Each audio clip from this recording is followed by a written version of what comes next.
Nabi Sulaiman alaihissalam menahan pasukan tentara. Stop wahai pasukan tentara. Ada apa wahai Nabi Sulaiman? Kami tidak melihat ada apa-apa. Aku mendengar ada panglima semut sedang berkata, wahai semut-semut, masuklah kamu ke dalam lubang-lubang tanah sarang-sarang kamu.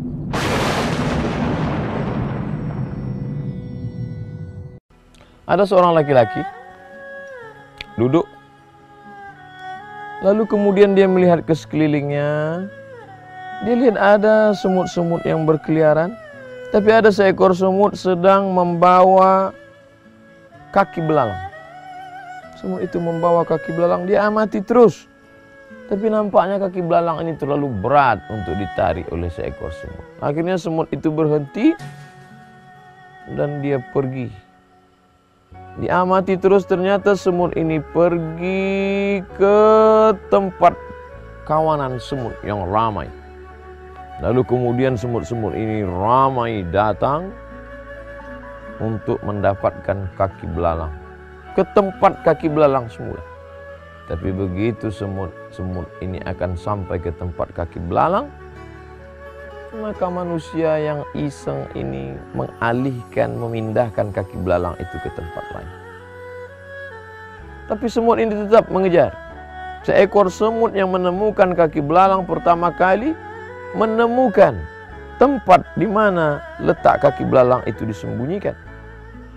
Lalu kemudian dia kembali memberitahukan kepada kawanan semut di mana letak kaki belalang itu berada. Dan mereka kembali datang beramai-ramai mendekati kaki belalang itu, posisi letak kaki belalang itu. Tapi apa yang terjadi?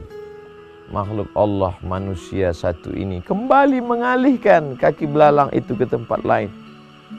Sampai akhirnya pada saat yang ketiga kalinya, apa yang terjadi?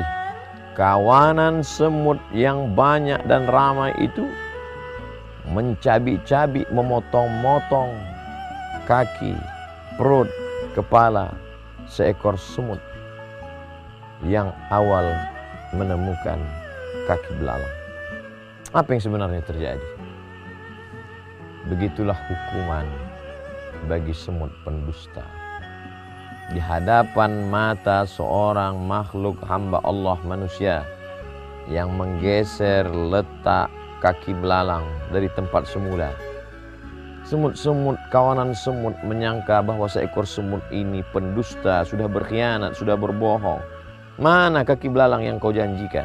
Mana kaki belalang yang kau katakan? Nyatanya tidak ada. Padahal sebenarnya kaki belalang itu ada, tapi sudah digeser oleh seorang makhluk hamba Allah. Begitulah ternyata hukuman bagi pendusta, pembohong, penipu dalam dunia semut.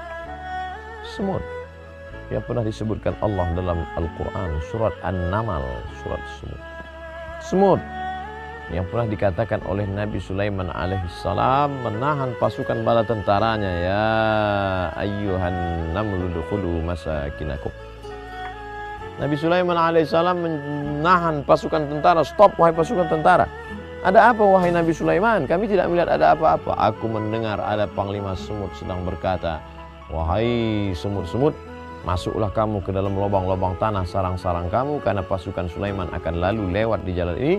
Aku khawatir mereka akan menginjak-injak sehingga kamu akan mati, pecah perutmu, patah kakimu, meletus kepalamu.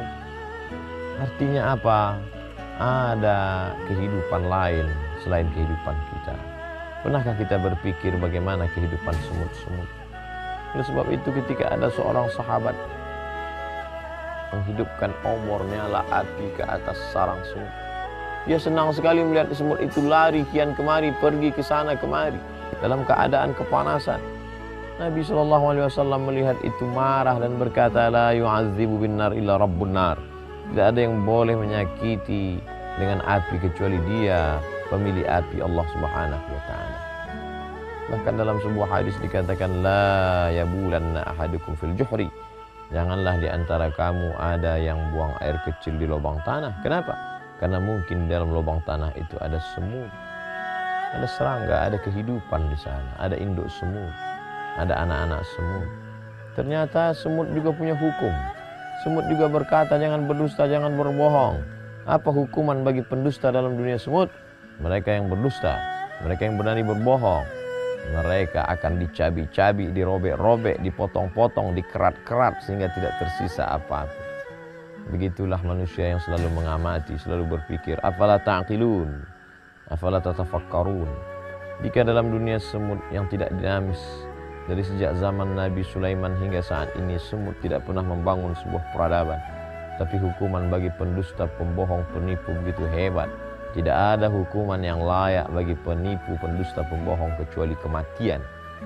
Penipu dalam dunia semut dicabi, pembohong dalam dunia semut dipotong, pendusta dalam dunia semut dikerat. Bagaimana dalam dunia manusia? Oleh sebab itu ada makhluk-makhluk yang tampaknya hina, rendah, tidak ada apa-apa, tapi justru dalam peradaban mereka menjunjung tinggi kejujuran, kebenaran. Tapi dalam hidup manusia yang katanya lebih mulia, laqad khalaqnal insana fi ahsani taqwim, kami ciptakan manusia dalam keadaan sempurna, sebaik-baik penciptaan. Tapi ternyata summa radadnahu asfala safilin, kami jatuhkan dia serendah-rendah, sehina-hina penciptaan. Kenapa? Karena dusta, karena bohong, karena tipu muslihat, karena tipu daya. Oleh sebab itu, puasa sebenarnya mendidik kita menjadi orang-orang yang jujur terhadap diri sendiri, tanpa dilihat oleh atasan CCTV, tapi jujur karena merasakan kehadiran Allah dalam setiap gerak dan langkah. Diamnya adalah fikir, geraknya adalah zikir. Terima kasih. Wassalamualaikum warahmatullahi wabarakatuh.